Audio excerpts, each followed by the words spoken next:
Dernièrement, il y a une association de médecins spécialistes qui s'appelle le Remédic. Ils m'ont contacté pour que je vienne former les médecins sur l'entrepreneuriat médical. C'était la semaine dernière. Et c'était juste samedi, c'est-à-dire juste après vous. C'est-à-dire que quand on a fini, j'étais obligé de me rendre à Yaoundé pour ça. Et pendant cette conférence et cette formation, dans la salle, il y avait principalement les médecins spécialistes. Et je peux vous dire que quand tu vas venir te placer devant pour parler devant des médecins spécialistes, la première chose qui se pose, et qui presque tous sont tes aînés de parfois plus de 15 ans, la première question qui se pose, mais celui-ci, il est qui? Pour venir nous parler de l'entrepreneuriat médical. La seule chose qui fait taire les gens et fait en sorte qu'à un moment donné, ils prennent les notes, jusqu'à ce qu'à un moment donné, ils viennent à la fin du coup, ouais, s'il te plaît, on peut se rencontrer quand? Ce sont les résultats. Ça veut dire quand ils voient les résultats et ils comprennent qu'en fait, tu as vraiment quelque chose à leur partager parce qu'il y a une étape que tu as eu à franchir, il y a des résultats que tu as obtenus, que eux, ils n'arrivent même pas encore à franchir le pas. Donc, n'ayez pas peur au début des critiques. C'est pour ça que j'aime toujours dire, on va se moquer de vous, on va vous insulter, mais dites-vous juste que je dois avoir mes résultats. Quand j'aurai mes résultats, les gens sauront que j'ai qualité. Alors, l'autre chose maintenant à prendre en considération au niveau du fond, et c'est quelque chose de très important, c'est le storytelling. Le storytelling. Alors, c'est quoi le storytelling? Le storytelling, c'est le fait de pouvoir transmettre un message en utilisant une histoire.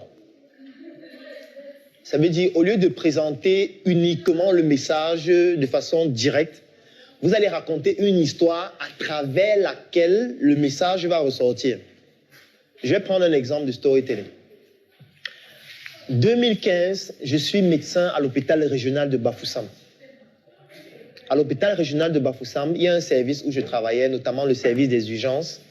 Et 3 fois par semaine, donc, j'étais aux urgences, je travaillais avec le médecin titulaire dans le but de pouvoir offrir des prestations aux patients qui venaient aux urgences.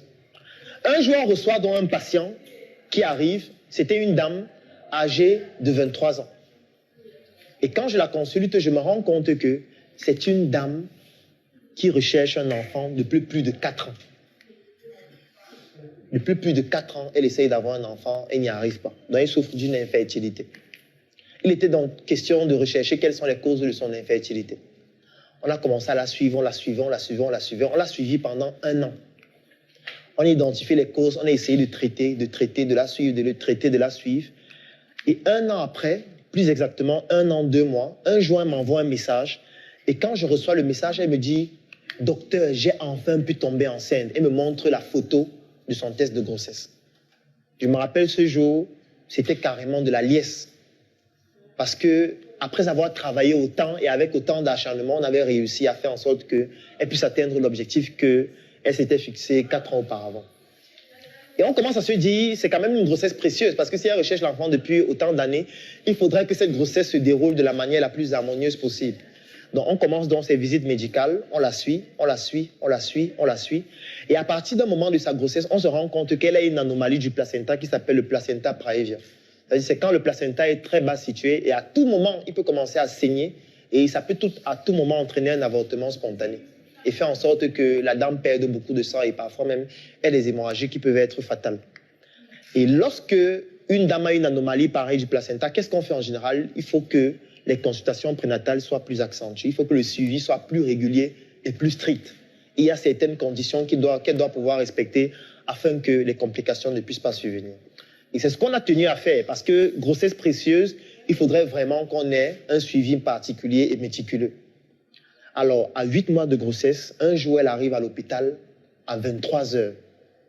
Quand on la reçoit aux urgences, elle saignait abondamment. On arrive en salle d'accouchement, on se rend donc compte qu'elle a commencé à saigner. Et elle avait commencé à saigner depuis la maison, depuis plus de 2 heures de temps. Et qu'est-ce qui se passe? C'est une urgence médicale absolue. Il faut urgemment l'amener au bloc opératoire. On ne peut pas attendre qu'elle soit en train de travailler, dire qu'elle pousse, non. Il faut aller au bloc, ouvrir rapidement, sauver l'enfant et la sauver elle-même. Mais le problème qui se pose, c'est quoi? Pour arriver au bloc, il faut du sang. Et quand on fait une évaluation rapide, on se rend compte qu'il faut au moins 3 poches de sang pour qu'on puisse la sauver. Qu'est-ce qu'on fait? On cherche à l'hôpital, il n'y a pas de sang. Elle est au résus négatif. On essaye de chercher partout, on ne trouve pas le sang. Les gens de sa famille viennent, on teste, on ne trouve pas. On cherche dans tous les environs, on ne trouve pas le sang. 1 heure de temps, on ne trouve pas le sang. 1h30, on ne trouve pas le sang. On se dit non, on ne va pas attendre. Pendant que vous continuez de chercher le sang, on va aller au bloc opératoire. Il faut qu'on sauve l'enfant parce que son cœur continue toujours de battre. On arrive au bloc opératoire, on ouvre, on réussit à sauver l'enfant. Quelques minutes après, elle décède. Et ce jour-là, on s'est mis à pleurer au bloc opératoire. Et on se disait, mais attends, voilà une dame qui recherchait l'enfant depuis plus de 4 ans. On l'a suivie. Elle a une complication où on a besoin du sang et on ne trouve pas le sang. Ce n'est pas qu'elle n'a pas d'argent. C'est juste qu'en fait, le sang n'est pas disponible. Et je me dis, mais comment des gens peuvent mourir encore de ce type de problème chez nous? C'est là où je commence à m'intéresser à cette thématique pour essayer de savoir s'il y a d'autres personnes qui décèdent de cette façon. Parce qu'il faudrait qu'on puisse enfin apporter une solution pertinente à cela. C'est là où maintenant je me rends compte, 2 ans plus tard, en 2017, que le ministère de la Santé publique a eu à faire un travail scientifique dessus et ils ont évalué le nombre de poches à 400 000 poches. Et en réalité, cette année, ils n'avaient pu récolter que 91 000. Et là, je continue à présenter le projet et la solution, etc. Je viens de créer le Claudel Noumissier Business Group, un groupe dans lequel nous parlons business, affaires et opportunités. Si c'est un groupe qui t'intéresse, écris-moi inbox.